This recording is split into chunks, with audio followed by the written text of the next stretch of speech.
Hi అండి, welcome back to my channel Telugu stories. మీకు కనుక మా స్టోరీస్ నచ్చితే ప్లీజ్ లైక్ అండ్ కామెంట్ చేయండి. సబ్స్క్రైబ్ చేసుకోవడం మాత్రం మర్చిపోకండి. ఇంకా మనం కథలోకి వెళ్దాం.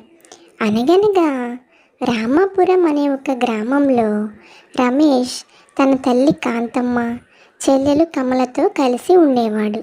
రమేష్ చిన్నప్పుడే తండ్రి చనిపోవడంతో ఇంటి బాధ్యతలన్నీ రమేషే తీసుకున్నాడు. రమేష్ తన తల్లి అనారోగ్యం కారణంగా తల్లి ఏ పని చేయలేకపోయేది. అప్పుడు రమేష్ తన చదువు మానేసి తల్లిని చెల్లిని బాగా చూసుకుంటూ ఉండేవాడు. అన్ని రోజులు కూలి పని చేస్తూ ఇంటి బాధ్యతలన్నీ తీసుకున్న రమేష్ కొంత డబ్బుని చేర్చుకొని సొంతంగా ఒక చిన్న వాహనం కొనుక్కున్నాడు. ఆ ఆటోలోని రమేష్ తన పని చేసేవాడు. దానిపై వచ్చిన డబ్బుతో రమేష్ ఒక చిన్న ఇల్లు కట్టుకున్నాడు. అలాగే చెల్లెల్ని కూడా బాగా చదివించాడు.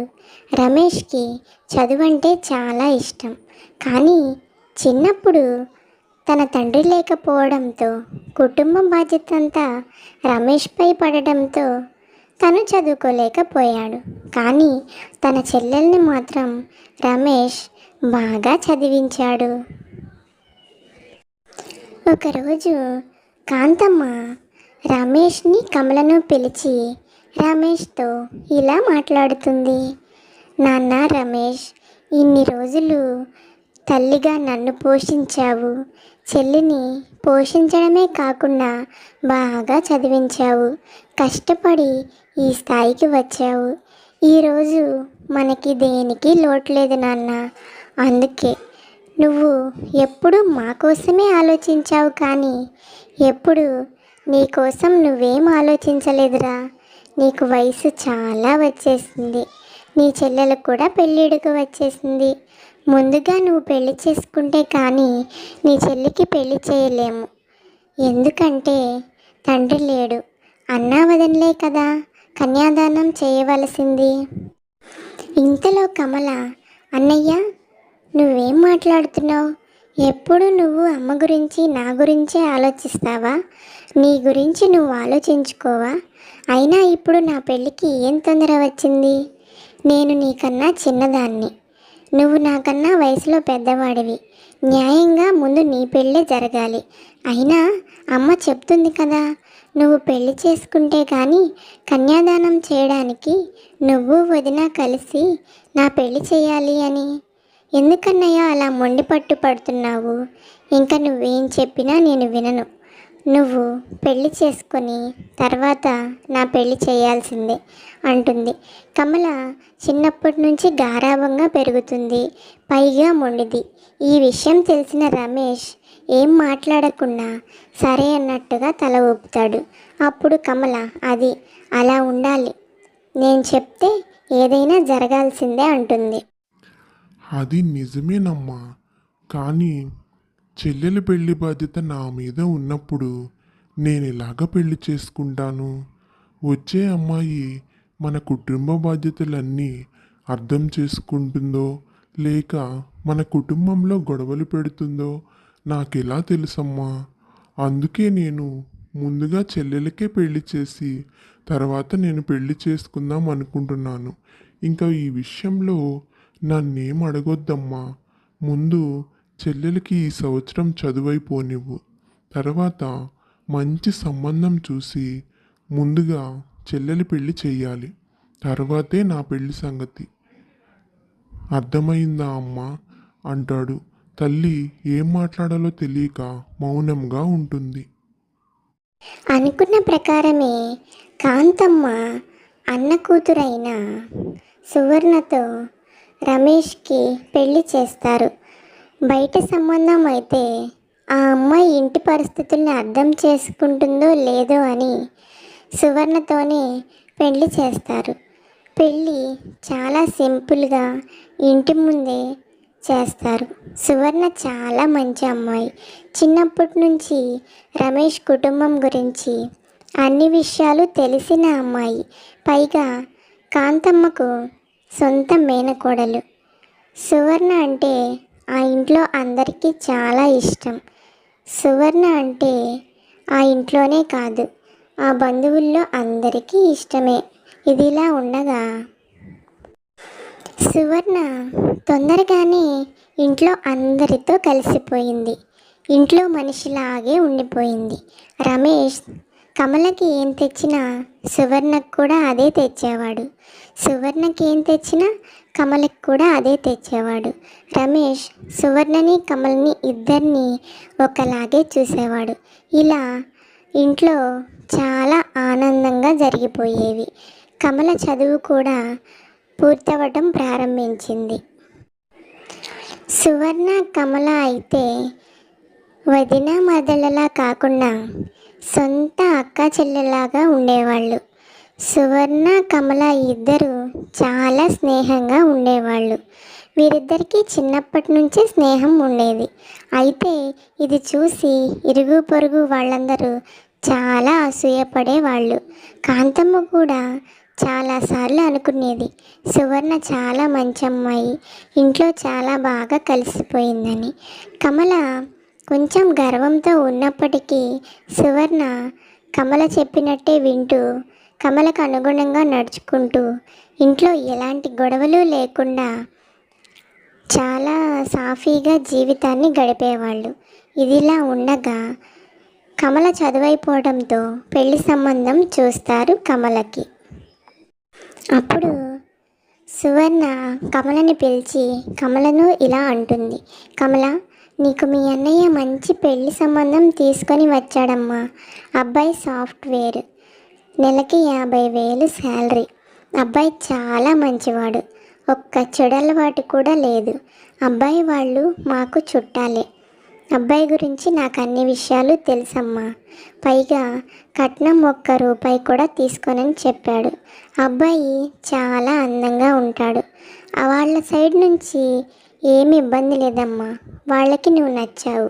మా పెళ్ళిలో ఆ అబ్బాయి నిన్ను చూశాడు. కానీ ఒక సైడే నిర్ణయం తీసుకోలేం కదా. అందుకే నీ నిర్ణయం కూడా అడగాలని ఆ సంబంధాన్ని అలా పెండింగ్లో ఉంచాము.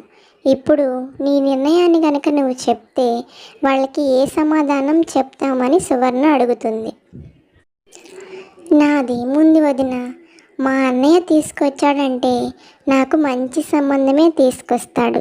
మా అన్నయ్యకి నా గురించి అంతా తెలుసు. నాకు తగ్గట్టుగా ఉన్న సంబంధమే తీసుకొస్తాడు.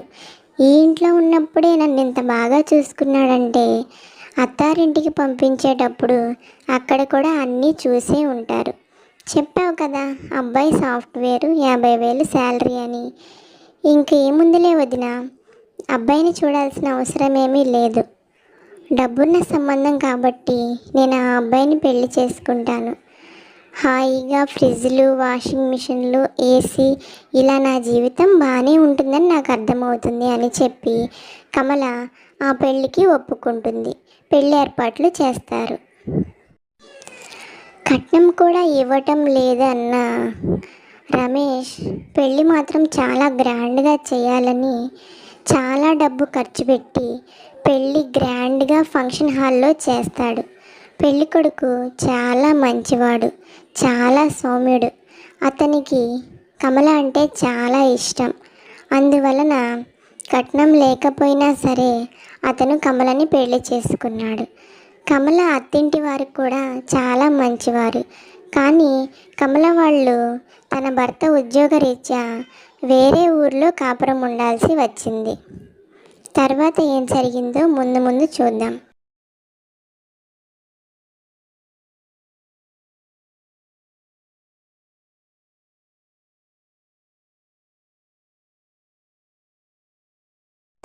పెళ్ళైన కొద్ది రోజులకే కమల ఒక్కటే ఇంటికి బయలుదేరి తనతో తను ఇలా మాట్లాడుకుంటుంది. 50,000 జీతం, ఏసీ కారు, ఇంట్లో AC, fridge, washing machine, TV అన్నీ ఉంటాయి అనుకున్నాను. కానీ తన అమ్మా నాన్నలకి చేసిన అప్పులే 20 లక్షల దాకా ఉన్నాయని, ఆ అప్పులు కట్టుకోవడానికి తన జీతం మొత్తం సరిపోతుందని నాకు పెళ్లిలో చెప్పకుండా నన్ను మోసం చేశారు. ఈ ఇంట్లో పనులన్నీ నేను చేయలేకపోతున్నాను అని కమల తన పుట్టింటికి బయలుదేరి వచ్చేస్తుంది. కమల ఇంటికి రాగానే అమ్మ ఏమైందమ్మా అని అడుగుతుంది. అల్లుడు గారు రాలేదా అని అడుగుతుంది. దానికి కమల ఇంకా అల్లుడు గారు రారమ్మా, వాళ్ళు నన్ను చాలా మోసం చేశారు. తను వచ్చే డబ్బులన్నీ తన అప్పులు కట్టుకోవడానికే సరిపోవటం లేదు. నేను ఇంట్లో చాలా ఇబ్బంది పడుతున్నాను. ఒక్కదాన్ని ఇంటిని చాకరీ చేసి గొడ్డులాగా కష్టపడుతున్నాను. లేదమ్మా, నాకు భర్త అవసరం లేదు. నేను తన దగ్గరికి వెళ్ళను. నేను ఇంక ఇక్కడే ఉంటాను. ఈ విషయంలో నన్ను ఎవరు ఏమీ అడగవద్దు. తనతో ఎవరు మాట్లాడవద్దు. నేను ఈ రోజు నుంచి ఇక్కడే ఉంటాను. ఇదే నా ఇల్లు అని చెప్పి కమల కోపంగా లోపలికి వెళ్ళిపోతుంది. వదిన తల్లి ఇద్దరు అలాగే కమలను చూస్తూ ఉంటారు. వదిన కమల భర్తకి ఫోన్ చేస్తుంది. తను ఇంటికి వస్తాడు. జరిగిందంతా చెప్తాడు. మీ అమ్మాయిని కాలు కింద పెట్టకుండా చూసుకుంటున్నామండి, కానీ తనకి డబ్బు కావాలి, కార్లు, బంగ్లాలు, ఏసీలు కావాలి అంటుంది. కానీ నా ప్రస్తుత ఆర్థిక పరిస్థితిని బట్టి కొంత సమయం పడుతుంది, వేచి ఉండు అని చెప్పాను. కానీ కమల దానికి ఒప్పుకోవడం లేదు. నాకు ఇప్పుడే కావాలి, లేకపోతే నేను ఉండను, అవన్నీ ఉన్నాయి అనే నిన్ను పెళ్లి చేసుకున్నానని చెప్పింది.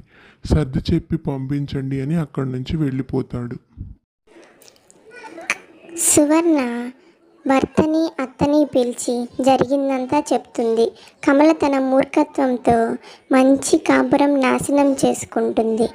తనని మనం ఇక్కడ గారాబం చేయడం వల్లే తను ఇలా చేస్తుంది.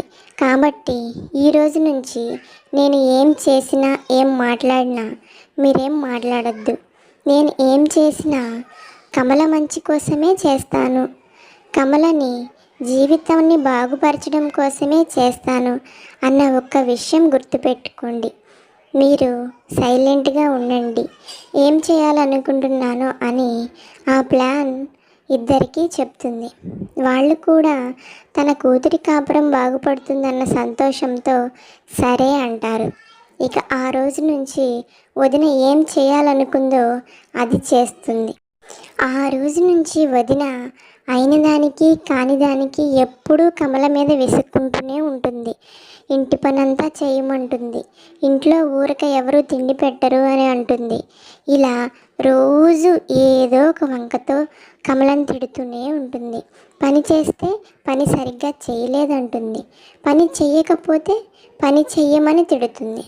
ఏ పని చేసినా ఆ పనిలో వంకలు వెతుక్కుంటూ ఎప్పుడూ కమల మనసు గాయపడేలా మా ఇల్లు మా ఇల్లు మా ఇల్లు అని ఒకటికి 10 సార్లు చెప్తూ అత్తింటికి వెళ్ళిన ఆడపిల్లవి పుట్టింటికి వస్తే ఇలానే ఉంటుంది. మాకు పని చేసి పెడితేనే నువ్వు ఇక్కడ ఉంటావు, లేకపోతే నీకు ఇక్కడ స్థానం లేదు అని కమలని ఏడిపిస్తూ ఉంటుంది సువర్ణ. ఇదంతా తట్టుకోలేని కమల ఒక్కసారిగా ఏడుస్తూ, అమ్మా అమ్మా, నేను నీ కడుపునే పుట్టాను కదా, ఏదో నా కర్మకాలి అత్తగారింటి నుంచి పుట్టింటికి వచ్చాను, అంత మాత్రాన ఇంత చులకనగా చూడాలా? నన్ను కనీసం మనిషిలాగా కూడా చూడటం లేదు, కనీసం కడుపు నిండా తిండి కూడా పెట్టడం లేదు, పని మనిషి కన్నా హీనంగా చూస్తున్నారు, పని మనిషి చేసే పనులన్నీ నాతో చేయిస్తున్నారు. ఒక రకంగా నేను మా అత్తారింట్లోనే సంతోషంగా ఉండేదాన్ని. సౌకర్యాలు లేవని మాటే కానీ నాకు పనులేవి చేసే పని ఉండేది కాదు. నా భర్త నన్ను చాలా బాగా చూసుకునేవాడు. నన్నేం చేయమంటావు కమల? ఏదో మంచి సంబంధమని చూసి పెళ్లి చేస్తే దాన్ని కాలదన్నుకొని ఇక్కడికి వచ్చావు. నా పరిస్థితి అంతంత మాత్రంగా ఉంది. మీ అన్నయ్య వదిన ఒక ముద్ద పెడితే తిని ఒక మూలన పడి ఉంటున్నాను. నేనేమైనా మాట్లాడాననుకో, నాతో పాటు నిన్ను కూడా బయటికి వెళ్ళిపోమంటారు. మనిద్దరం బయటికి వెళ్ళి ఎలా బ్రతుకుతామే? అందుకే వాళ్ళు చెప్పినట్టు విను. కమ్మగా ఎక్కడి వాళ్ళు అక్కడ ఉంటే ఏ బాధలు లేవు. నీ వదిన అత్తింట్లో ఉందనే కదా మీ అన్నయ్య వదినకి గౌరవం ఇస్తున్నాడు. వెళ్ళమ్మా, వెళ్ళి పడుకో అంటుంది. అప్పుడు కమల ఒక నిర్ణయం తీసుకుంటుంది. తను తన భర్త దగ్గరికి వెళ్ళిపోవాలని.